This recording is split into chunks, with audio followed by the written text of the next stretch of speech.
Grabe, di ko talaga inasahan guys na dumagsa talaga yung nag-chat sa FB natin tungkol po ito sa mga membro ni Pastor Kibuloy, no? Kasi gusto po daw nila talaga na mamulat kung sa katotohanan at marinig po nila. Kasi hindi po daw sila naniniwala kung sa tao lang maghusga sa kanilang pastor. Gusto po ni yung nag-chat sa atin, hindi ko lang pangalanan, no? Kasi po itatago lang daw kasi delikado. Itatanong po natin ulit dito sa Duwende kung nandito po ba yung kaibigan natin Duwende Linyo. Kaya dito po nyo mapapanood guys kung si pastor ba ay totoong Son of God. Ako sa totoo lang, iisa lang po yung Son of God, no, na walang kasalanan, no, walang nagawang mga pagkakasala, kundi si Jesus lang talaga ang totoong Son of God. Okay, gusto kong itanong para maliwanagan po yung nabubulag sa katotohanan dahil po sa pagtuturo po ng kanilang pastor. Kaya nandito tayo sa Duwende. Subukan lang po natin, sana po makausap natin siya. Baka po ang sumagot na naman dito yung pabo na naman. Kaibigan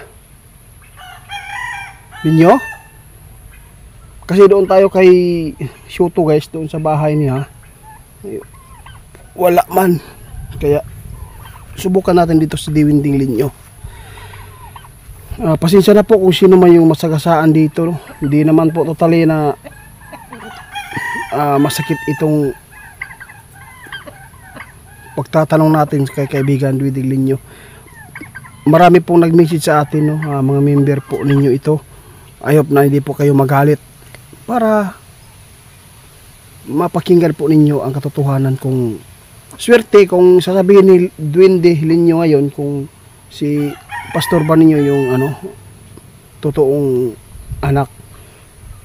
Kaya tawagin natin ulit. Kaibigan Linyo? Siyo to?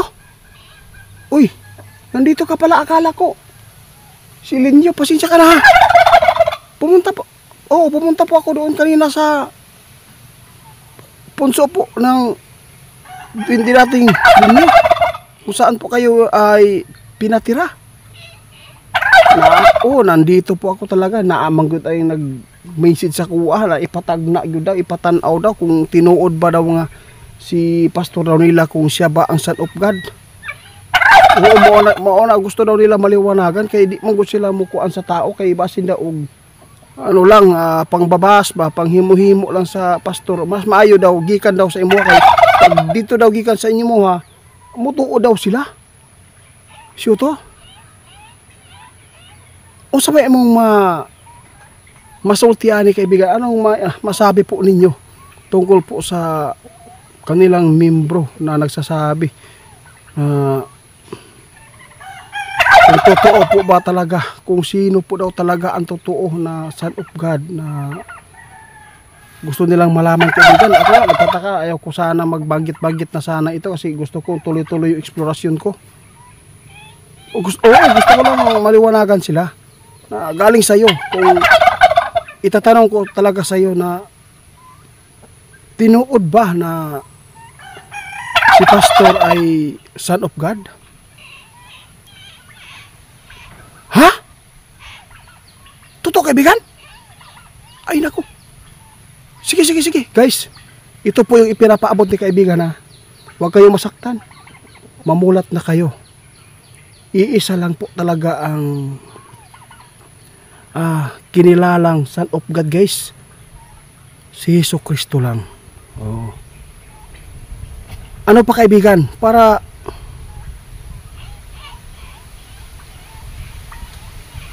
sabi ni kaibigan Shoto, guys, nasa inyo lang po kung hindi man kayo maniniwala sa sasabihin po namin. Sabi ni Shoto, ito po ang sinabi po niya, guys, iisa lang, no? Walang Son of God Oo, tama yung kaibigan. Oo. Walay son of God guys na magtigom og kayamanan. Di ba kaibigan si Otto? Oo. Wala. Walang son of God na mag-iipon ng mga kayamanan dito sa mundo.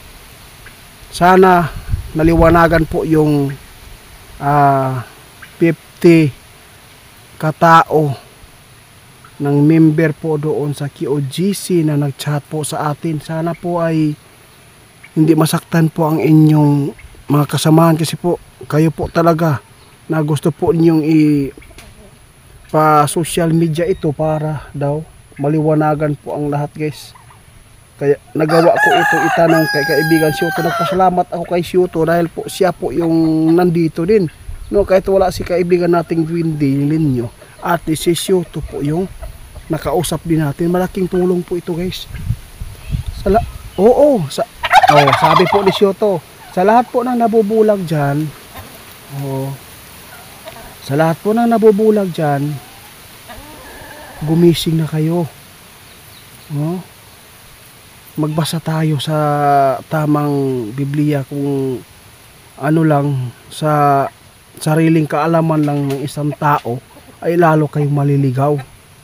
Mas maganda ibis po natin doon sa Biblia. Kaya nagpasalamat ako. Mamaya kaibigan, meron akong isang guni din sa inyo. I-off-cam ko na lang muna. Ito lang talaga yung pakay ko dahil po marami talagang nag-chat sa atin. Kailan ko pa daw makausap yung mga Dwindly para maliwanagan dahil depressed na din sila at it's stress, no? Kaya tumulong lang tayo para maliwanagan yung iba. Sa lahat po na makapanood nito iisa lang talaga. Lahat man tayo anak ng Diyos, pero iisa lang talaga yung binigyan talaga ng pinakamalaking halaga para sa mga tao, no?